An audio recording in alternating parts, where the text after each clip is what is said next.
Today we are going to go visit our new labyrinth. I have a boxwood here that I'm carrying to show you. The boxwood is what we use to encircle the labyrinth. So we're going to walk out towards our new labyrinth. Let's go.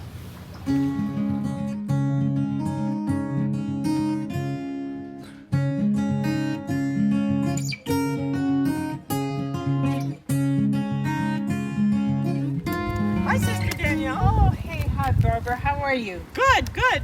You know, I was just out here just admiring how wonderful this labyrinth is in the morning, especially with all this beautiful shade. Walk right And there's now. a nice breeze too yeah, coming there's through a nice here. breeze. Right. So could Yeah. you tell us about a labyrinth and explain for all of us to understand a Sure. labyrinth? Yeah, the labyrinth is really an ancient Christian practice that is a symbol of the inner journey to the center of ourselves, to the center of our heart, where we experience that divine presence within us. It's never just a direct line. There's always times, it's more circular, where you kind of sense God's divine presence within you, but then it's elusive, and then you touch it, and then it seems like it escapes you, and so that's this labyrinth is meant to be like a pilgrimage. In fact, that's how it really started. People that wanted a pilgrimage to the Holy Land, especially, and of course didn't have the money or the time to do that, they developed this labyrinth as a way of walking the path. Labyrinth is meant to be really a walking meditation, but you get on the path and then you just let the path take you and keep following the path. And I remember when I first walked the labyrinth, I thought, oh, this is going to be easy. I'm going to get to the center right away. And then no. And then finally, you just finally have to give up going directly to the center and just keep walking and praying and thinking. And sometimes you end up in the center before you know it. And it becomes almost like, oh, a surprise. And some people find it a very deeply personal and spiritual experience. And so it's, I think it's going to be a wonderful addition here to our retreat center that everyone can use at any time that they're on retreat, or just even coming up. Sometimes we've had guests who have come up to walk the labyrinth as a prayer practice, and so it can be very powerful. This is the entrance here, and so it's marked off with these bricks so that you can't get lost, and you just keep walking the path, and as you walk the path, then you begin to, if there's any particular grace that you would like to ask God for, or something that you're kind of maybe walking through a decision and trying to maybe understand maybe what God might be helping you to understand as far as a particular situation or something that you really want God's help with, so that you continue just to walk the path. And like I said, one of the, there are, some people say that there are three stages to the spiritual journey. The first one is the purgative stage, and that's where you have to really let go of your control, let go of whatever might be keeping you from being open to allow God's presence.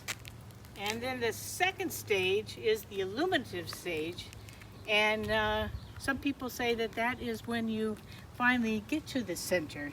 It's kind of like this illumination, and then the third stage is the unitive stage, and that's when, after you've gone to the center, you come back and asking God to really be the center of your life.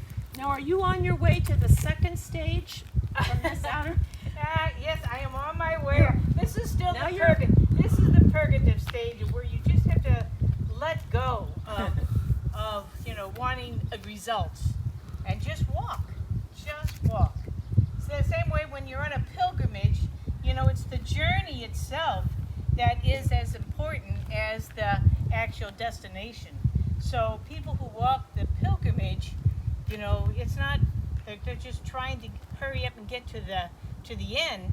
They're walking because the actual walking is the meditation, where you're really processing all that's going on inside. And the same way with the labyrinth, you know, it's the walking is the part of the meditation where you really, you know, spend time quieting down inside and having this quiet walking meditation and opening to whatever God might be sharing with you at the time. So this is, you know, this is going to be beautiful, and we have all this beautiful, you know, surrounded by these boxwoods, and maybe you could talk about that, Barbara, because as these grow into a hedge, this will really be even more a time of solitude and really. Oh, more enclosure. You'll feel Right, more enclosed. and we'll have benches, 3 benches around too, where people can cut. So you see what I'm saying? You think you're going to get to the center, but really, it's not that quick.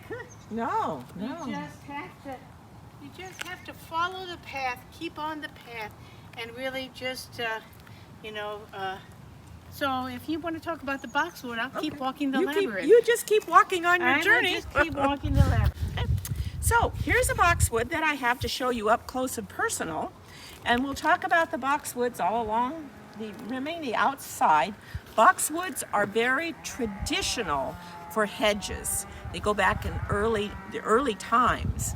One of the reasons they're good for hedges is because you can prune them. They have very small leaves and they're very close together. So when you prune them, you don't have big cut leaves. So they stay attractive, and they're very small. And there's many varieties of boxwood. This one I chose carefully in conjunction with the nursery, where we purchased 50 boxwoods for the labyrinth.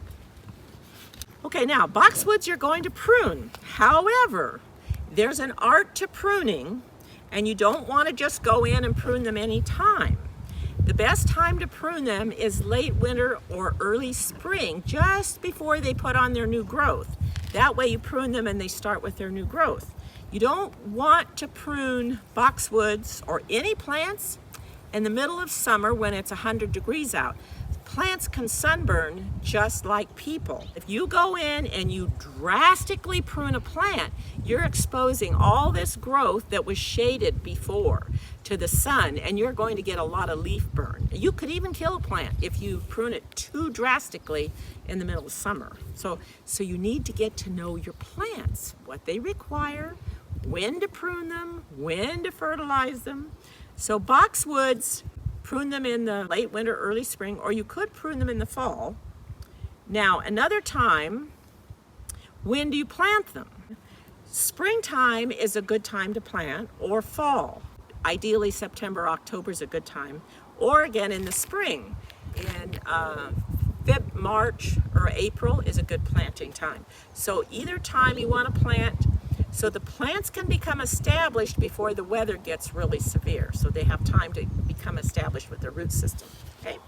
Now, these plants, it's summertime, so I need to abide by what I just told you, but I'm going to come in and just lightly tip some of the tips because they're starting to really kind of sprawl, and we want to keep them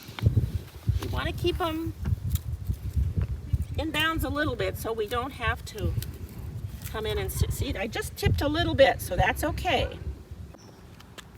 Now, how do you suppose we figured how many boxwood and where to plant them? Well, first you're going to determine the height you want that hedge. So if you want it 2 feet tall, then you're going to plant your boxwoods about 2 feet apart, or 2 feet on center. And when we say on center, that means from the center of one plant to the center of the next one. So that gives you a sense of how to plant a hedge. And if you plant them closer together, you get it fills in sooner. But then you want the plants to have enough air circulation and sun, so if you crowd them too much, they may not be as healthy. Now, the boxwoods go all the way around. We leave a space for the benches. We still have to get our benches. And oh, Sister Danielle's in the middle already. You see? I am. You know, and this center is so beautiful with this oak branch coming over to give it shade. And I forgot to say that, you know, one of the most famous labyrinths is at the Chartres Cathedral in France. So it's a big labyrinth right in the middle of the floor, right in the front of the church. We're so lucky that we were able to hire Rob Hodges. He is just a master landscape artist, and he has done many labyrinths. In fact, that has become one of his specialties. And so he has come to put this in, and we are also extremely fortunate that this was all done because of donations by generous people who really, again, saw that the labyrinth was such a Christian practice that is really extremely helpful to many people, and so donated that to the retreat center, and that will be here for years and years and years to come. So. And remember, we've been dreaming and planning of one, and it finally, how long has it been? When our new Bishop Brennan, you know, came, we asked him for the permission, and he gave us this blessing to have the labyrinth here. And I think this is maybe one of 2 places in the diocese that we have the labyrinth. I think the other is St. Agnes, I think. At the hospital. And at the hospital. And then here at the retreat center. And once you get to the center, where I am, then you leave just as you came. Oh, so you have to work your way back out. You have to work your way back out. Oh. And so this is what the illuminative stage of, you know, of feeling, you know, God's presence. And then as you leave, the idea is to be in that unitive stage where you really carry and realize God's present with you as you go back out into the world. Yeah. So it's a great thing, and I'm just so glad we have it now at the retreat center. So the next time people come, they can walk the labyrinth. Yes.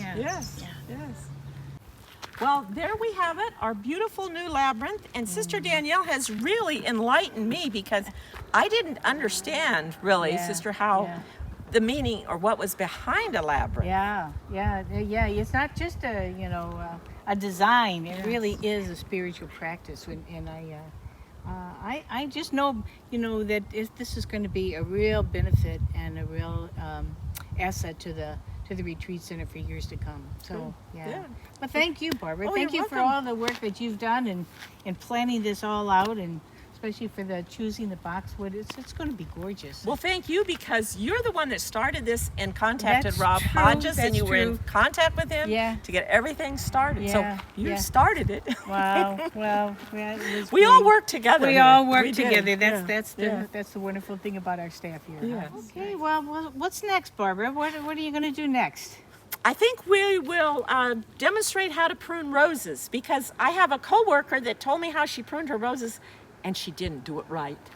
So, and it's fun to prune roses. Yeah, you know, I would even benefit from it. I think because I prune my roses every year, and I've got lots of roses up at my house. So you must do it right. We could go to your house. We could go up here to your house for the rose pruning. I'd love to see you doing it and make sure that I'm doing it right.